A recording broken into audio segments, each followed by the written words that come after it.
Il n'y a pas de doute, on est arrivé au Portugal. Hello, nous voilà dans cette nouvelle vidéo de notre voyage avec ma petite famille en van à travers l'Europe. Alors après avoir traversé un petit bout de l'Allemagne, de l'Autriche, de l'Italie, de la Sicile, on a traversé toute la France pour rejoindre l'Espagne et maintenant le Portugal. Et c'est dans cette vidéo que je vous fais découvrir la première ville qu'on a découverte au Portugal, Porto. Salut, moi c'est Léa, une passionnée de voyage depuis que je suis toute petite. À 10 ans, je rêvais de vivre les aventures présentées dans l'émission Ushuaïa Nature. Aujourd'hui, je réalise un petit bout de ce rêve en voyageant à bord de mon van, accompagné de mon conjoint Alexandre et de notre fille de 2 ans. Ensemble, nous parcourons les routes d'Europe et je vous emmène avec nous dans nos aventures et nos découvertes, un peu comme si je vous ouvrais les pages de mon carnet de voyage. Alors, abonnez-vous pour explorer le monde avec nous. On est enfin arrivé au Portugal, ça y est, après avoir traversé un bon bout de l'Espagne, enfin bon bout, une partie de l'Espagne. On est arrivé au Portugal hier soir, on est à Bragance. Là, on va repartir, je pense, cet après-midi, direction Porto, mais on n'ira pas à Porto ce soir. Je pense qu'on va réserver un Airbnb pour demain. Et ce soir, on va se mettre aux alentours de Porto, je sais pas exactement encore. Mais voilà, là on a besoin de se poser, on va se louer un petit logement pour déjà faire toutes les lessives parce que j'ai une tonne de lessive à faire. Et puis aussi pour se poser un peu, quoi, avoir un peu d'espace, visiter la ville tranquille. Donc voilà. Oui, on vient de passer les 50 000 bornes. On vient d'arriver dans l'Airbnb. Là-bas, il y a du vin, ouais. Ou du Porto. Cadeau. C'est du vin, c'est du vin Porto. Vin de Porto. Il est sympa, je vais vous faire un tour, vous puissiez voir parce que... C'est 13 degrés. On va être saoul. Sous la table.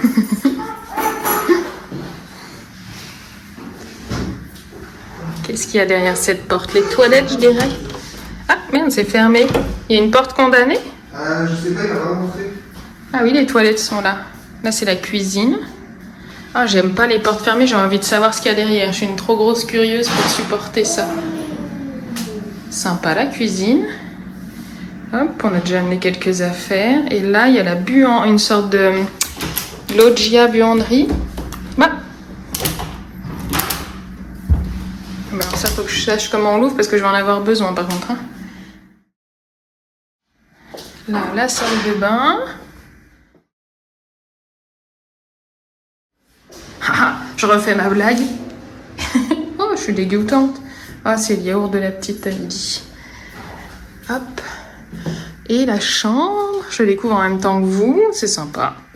Pareil, sobre mais sympa. Oh, il y a une petite terrasse. Ça fait plaisir, je suis en t-shirt quoi. Ça c'est cool. Parfait, il y a la place de mettre le lit enfant.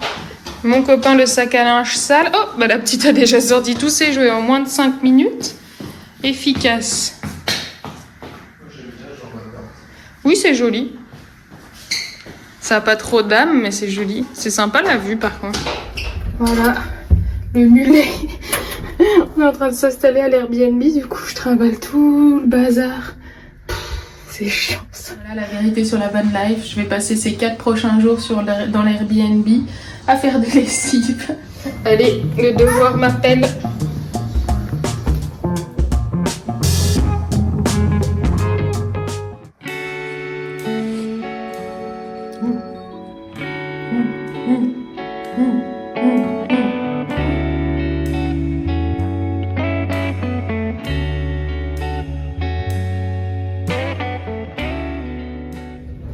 C'est parti pour aller visiter Porto et depuis l'appartement on prend le métro qui passe au-dessus du pont Dom Luís Ier qui est magnifique mais je vous en parlerai un petit peu plus tard dans la vidéo. On a commencé notre visite par le quartier Bolao, c'est le cœur battant de Porto, c'est plein de ruelles pittoresques, des boutiques et des cafés, notamment le café Majestic qui a été ouvert en 1921, c'est un café art nouveau qui est célèbre pour ses somptueuses décorations, il est magnifique. Dans ce quartier, on trouve aussi le marché Bolao qui est en activité depuis 1914, un endroit qui est plein de vie, plein de saveurs, c'est vraiment un paradis pour les gens comme nous qui sont gourmands.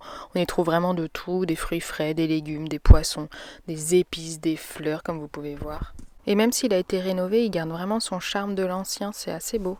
Je vous emmène maintenant dans un endroit absolument magique et incontournable de Porto, la librairie Lelo. Elle est considérée comme l'une des plus belles librairies du monde. Ouverte en 1906 par les frères Lelo, cette librairie est une véritable œuvre d'art. On y retrouve une architecture impressionnante, mélange de styles gothique, art nouveau et art déco, c'est sublime. La première chose qui saute aux yeux, vraiment, c'est cet escalier majestueux avec ses courbes et ses marches rouges éclatantes. D'ailleurs, on raconte que J.K. Rowling, qui a vécu à Porto, s'est inspiré de cet escalier pour décrire ceux de Poudlard dans Harry Potter. Il y a le plafond aussi de la librairie qui est également franchement spectaculaire avec ses détails sculptés et son magnifique vitrail.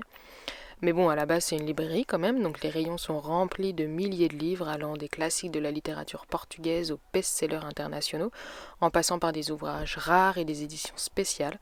C'est un véritable paradis pour les amateurs de livres. D'ailleurs, j'ai craqué. Pour accéder à cette librairie, il faut acheter par contre un billet d'entrée et qui vaut à peu près 8 €, mais cette somme elle est déductible si vous achetez un livre. Par contre, petit conseil, achetez vos billets en ligne à l'avance pour éviter la longue file d'attente. Surtout, franchement, en haute saison, je pense que c'est interminable.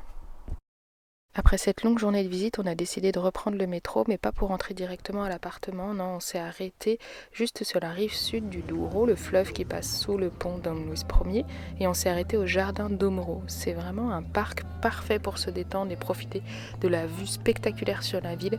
Il y a souvent beaucoup de monde qui sont posés, qui boivent un coup entre amis, qui écoutent de la musique. Il y a pas mal de petits concerts, donc c'était vraiment le moment parfait pour profiter tranquillement de l'ambiance paisible avant de rentrer à l'appart.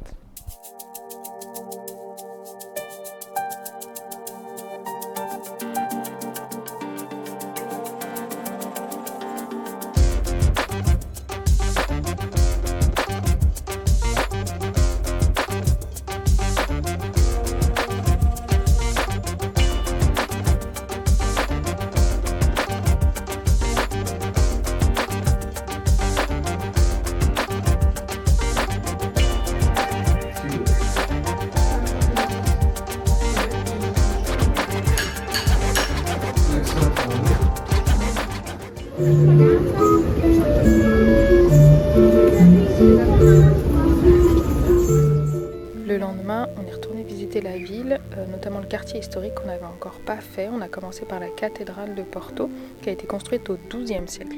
A priori, c'est vraiment un bâtiment magnifique. On n'est pas rentré à l'intérieur parce que notre fille avait beaucoup plus envie de crier et de courir que de rentrer dans un lieu de culte. Mais en tout cas, il y a une vue superbe sur toute la ville. Sur le chemin, on s'est arrêté chez Castro pour déguster une pastéis de nata. Et clairement, pour nous, ça a été la meilleure qu'on a goûtée pendant tout le voyage. Si vous ne connaissez pas, c'est une spécialité portugaise. C'est une pâte feuilletée assez croustillante avec une crème à la vanille qui est assez onctueuse à l'intérieur. Et vous pouvez la déguster comme ça, nature. Souvent, elle est un peu chaude. Ou avec de la cannelle ou du sucre glace dessus. Ensuite, on a rejoint la Ribeira, c'est un quartier emblématique de Porto, c'est la vieille ville. C'est situé le long du fleuve de Douro et on peut admirer toutes les façades colorées des maisons anciennes. On ressent vraiment l'âme de la ville. Et le long du quai, il y a beaucoup de restaurants, des terrasses pour déguster toutes les spécialités locales. Et je trouve qu'il y a une atmosphère vraiment unique. Il y a beaucoup de gens qui chantent, notamment du fado, qui est la musique traditionnelle portugaise. Ensuite, on va remonter sur le pont Dom Luís Ier, mais à pied cette fois, et j'avais dit que vous en reparlerez, donc c'est maintenant. C'est un pont qui a été inauguré en 1886 et construit par un disciple de Gustave Eiffel. C'est une énorme structure métallique. Vous avez 2 étages, celui du dessous c'est pour faire passer les voitures et au-dessus c'est pour le métro et les piétons comme nous. Il offre une vue magnifique sur Porto, sur le fleuve Douro et de l'autre côté sur les caves à vin de la Vila Nova de Gaia. Voilà, il est temps pour nous de quitter Porto, de ranger toutes nos affaires dans le camion et de repartir à la découverte du Portugal. Merci beaucoup d'avoir regardé cette vidéo. Si elle vous a plu, n'hésitez pas à laisser un commentaire ou à vous abonner, ça me soutient et m'encourage. Merci beaucoup.